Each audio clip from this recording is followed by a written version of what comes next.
Cantik atau gelis dalam suku Sunda itu sebenarnya nggak hanya cantik soal fisik. Meski kenyataannya di sebagian mata kaum laki-laki, cantik itu ya yang benar-benar cantik fisik saja. Padahal sejarahnya nggak gitu juga.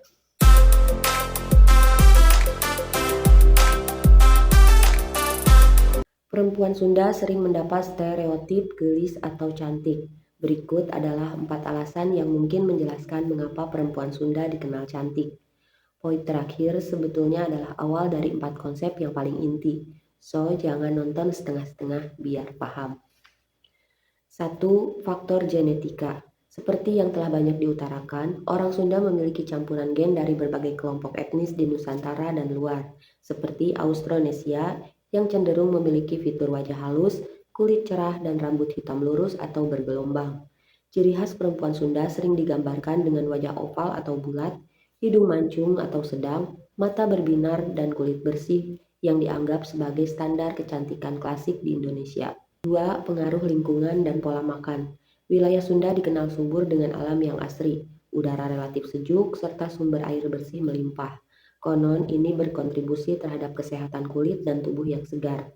Pola makan masyarakat Sunda yang kaya akan sayuran segar atau lalapan, ikan, dan rempah-rempah alami juga membantu menjaga kesehatan dan kecantikan alami.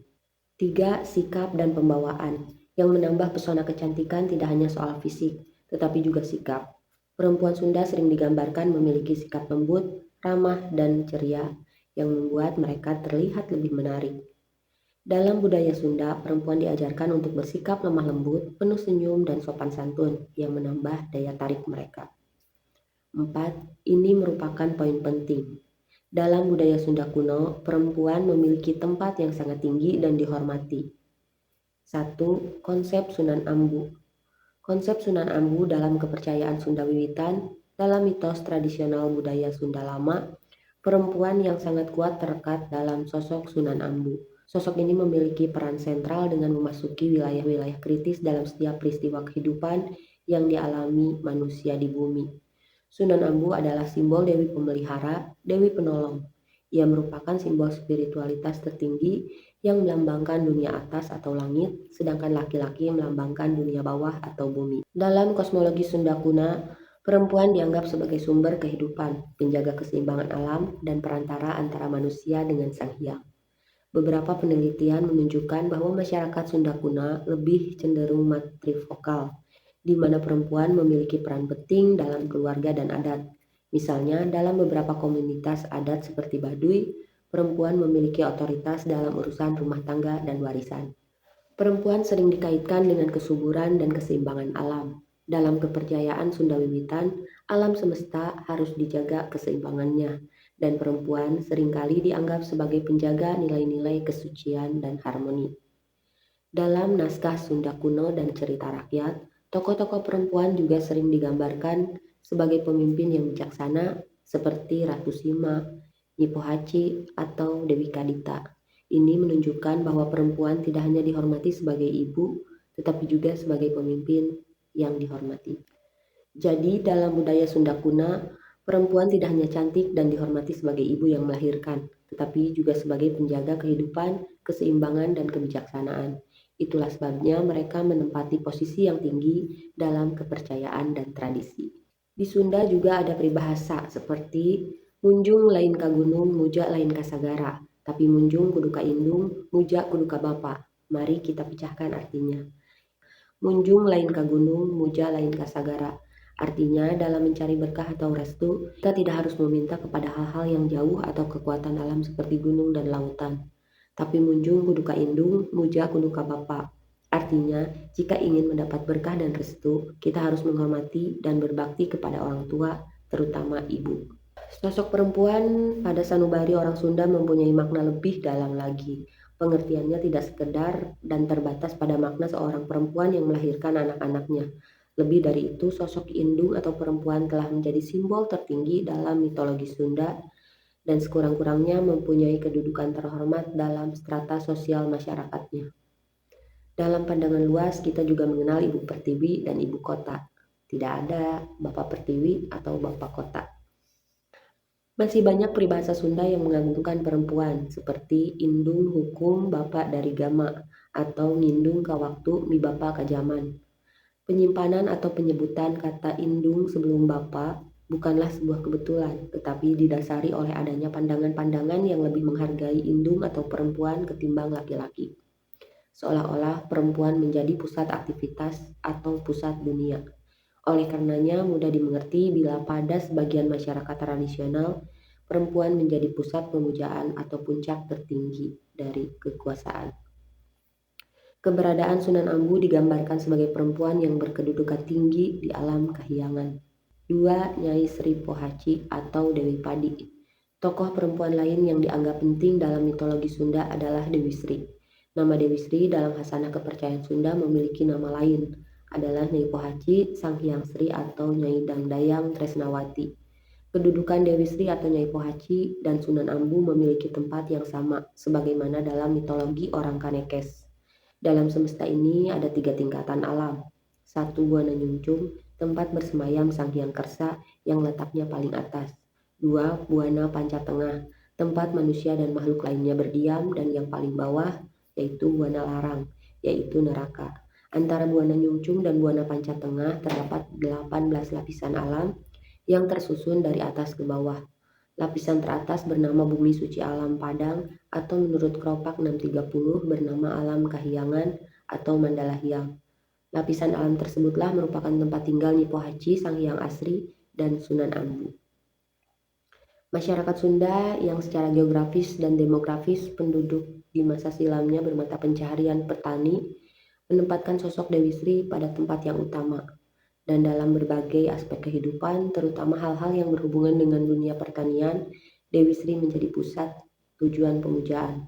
Berbagai upacara yang dilakukan masyarakat dalam bertani tidak lepas dari penghormatan atau pemujaan kepada Sri Pohaci. Upacara Ngalaksa dan seni Tarawangsa keduanya berasal dari daerah Sumedang, tepatnya di Kecamatan Rancakalong, merupakan bukti nyata atas semuanya itu. Upacara Ngalaksa merupakan ungkapan rasa syukur atas keberhasilan panen masyarakat setempat. Dalam kepercayaan orang Kanekes, ada yang disebut Ambu Langit, yaitu perempuan yang akan menugaskan Aing.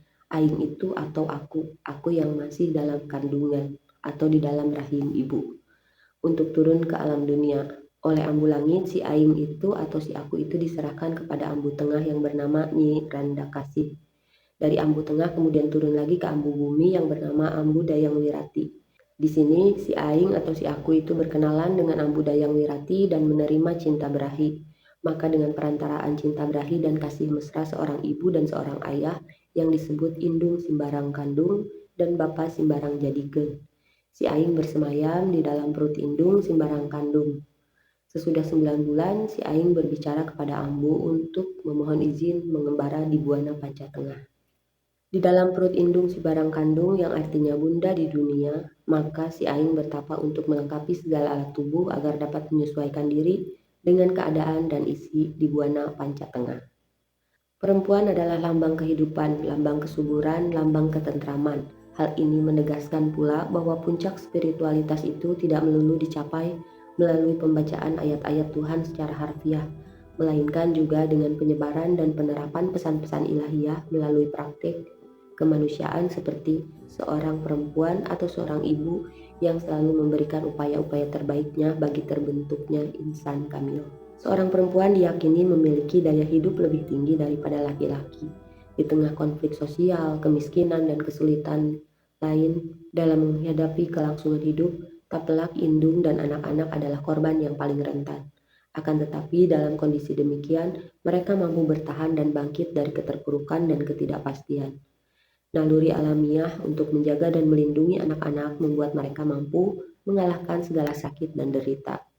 Jadi, stereotip cantik atau gelis dalam suku Sunda itu sebenarnya tidak hanya soal fisik.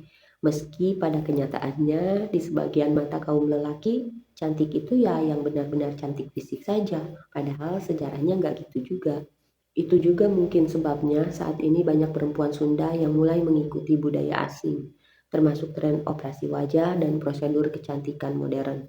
Selain standar kecantikan laki-laki yang tinggi, Salah satu penyebabnya juga adalah pengaruh globalisasi dan media sosial yang memperkenalkan standar kecantikan baru yang seringkali berbeda dari kecantikan alami khas Sunda.